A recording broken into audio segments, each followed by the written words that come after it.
혀 통증, 입안 장열감, 이유 없는 피로감이 있다면 반드시 다음을 체크하세요.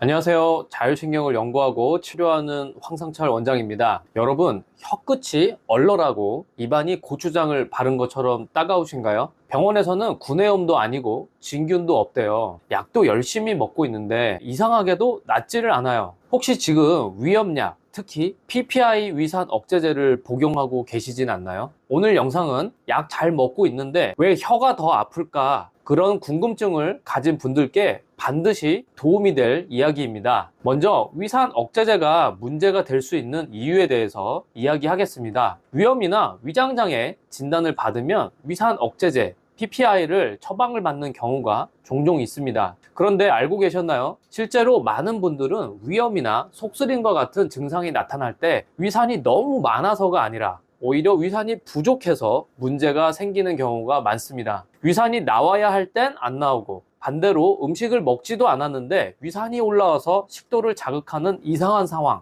이런 게 위산 분비 리듬의 붕괴, 즉 위기능 저하, 저위산증 상태입니다. 이 상태에서 위산 억제제를 계속 먹으면 어떻게 될까요? 위 기능은 점점 더 약해지고 음식은 소화되지 않고 영양소는 흡수되지 않게 됩니다. 이해가 쉽게 비유해 볼게요. 주방에서 요리를 할 때 불이 너무 세도 탈 수 있고 너무 약해도 잘 익지 않아요. 지금 여러분의 위장은 요리할 땐 불이 꺼지고 요리를 안 할 땐 갑자기 불이 켜지는 솥 같을 수 있습니다. 이 솥 안에는 아무것도 없는데 불이 켜지면 다 타버리겠죠. 이러다 보니 위장은 무너지고 몸은 필요한 영양소를 흡수하지 못해서 결국 혀가 아프고 입안이 화끈거리는 이상 신호가 나올 수 있는 겁니다. 그래서 이 경우에 구강장열감이 생기는 원인을 생각해 볼게요. 위산이 부족하면 음식물 속에 비타민 B12, 철분, 마그네슘 같은 필수 영양소가 제대로 흡수되지 않습니다. 그 중에서 특히 비타민 B12 부족은 신경계 문제를 일으키고 혀 통증, 결국 구강장열감으로 이어질 수 있어요. 혀가 얼얼하고 맛이 이상하고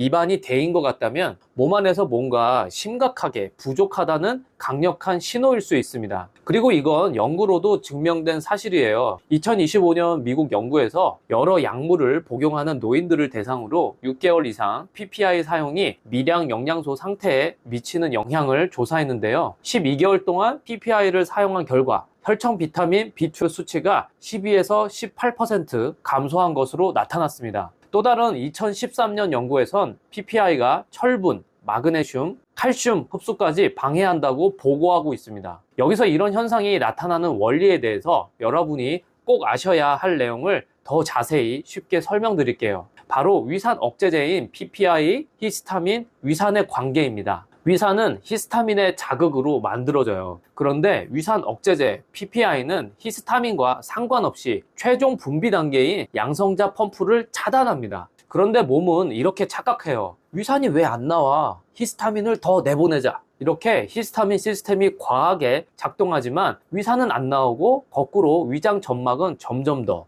약해지는 악순환이 반복됩니다. 결과적으로 위 점막 보호 메커니즘이 붕괴되고 영양소 흡수는 저하되고 구강장열감 같은 증상으로 연결될 수 있어요. 자, 그런데요, 위산 억제제도 다 같은 게 아닙니다. 크게 보면 두 종류예요. PPI 그리고 H2 차단제. 먼저 PPI부터 볼게요. PPI는 위산을 아주 강하게 억제하는 약이에요. 위장에서 마지막으로 위산을 만들어내는 펌프 자체를 딱 막아버리는 거예요. 그래서 작용도 강하고 오래갑니다. 그리고 종류가 좀 다양해요. 오메프라졸, 에소메프라졸, 판토프라졸, 라베프라졸 이런 종류들이 있고요. 이 중에서 오메프라졸이 출시된 지 오래됐고 판토프라졸은 약물이 몸에서 처리될 때 상호작용이 적다는 보고가 있어서 PPI도 조금씩 종류에 따라 차이가 난다고 이해하시면 됩니다. 자, 그럼 이제 H2 차단제는 뭘까요? 히스타민이라는 물질의 작용을 막아서 위산을 줄이는 방식이에요. 조금 덜 강하지만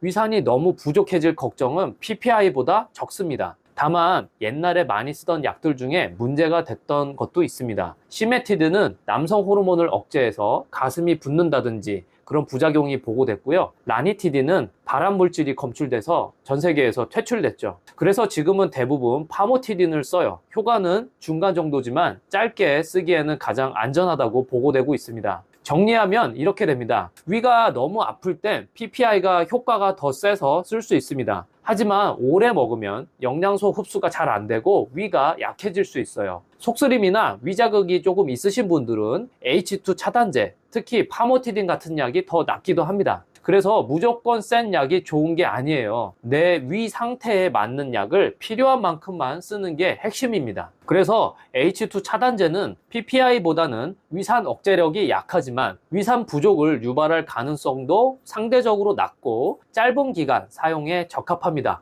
그래서 구강 장렬감을 유발할 수 있는 가능성은 H2 차단제가 조금 더 낮을 수 있다는 점 아시겠죠? 그럼 실제 복용 시 고려할 점을 알려드리겠습니다. 위산 억제제를 2개월 이상 복용 중인데 혀 통증, 입안 장렬감, 이유 없는 피로감이 있다면 반드시 다음을 체크하세요. 첫 번째로 비타민 B12, 철분, 마그네슘 수치를 검사해 보세요. 그리고 약을 계속 복용해야 하는 이유가 명확한지 체크해 보셔야 합니다. 그리고 다른 계열의 약으로 변경할 가능성이 없는지도 확인해 보세요. 내 증상과 내가 먹는 약들을 꼼꼼히 살피셔야 합니다. 즉, 약은 증상에 대해 해결책이 될 수는 있지만 때로는 문제를 만드는 원인이 되기도 합니다. PPI를 먹고 있는데 혀가 아프신가요? 꼭 의심해 보세요. 자, 오늘 영상이 내 이야기 같다 싶으셨다면 지금 바로 복용 중인 약과 내 몸의 상태를 점검해 보세요. 의외로 여러분이 겪고 있는 증상이 다른 질환을 치료하려고 먹는 약 때문에 생기는 경우가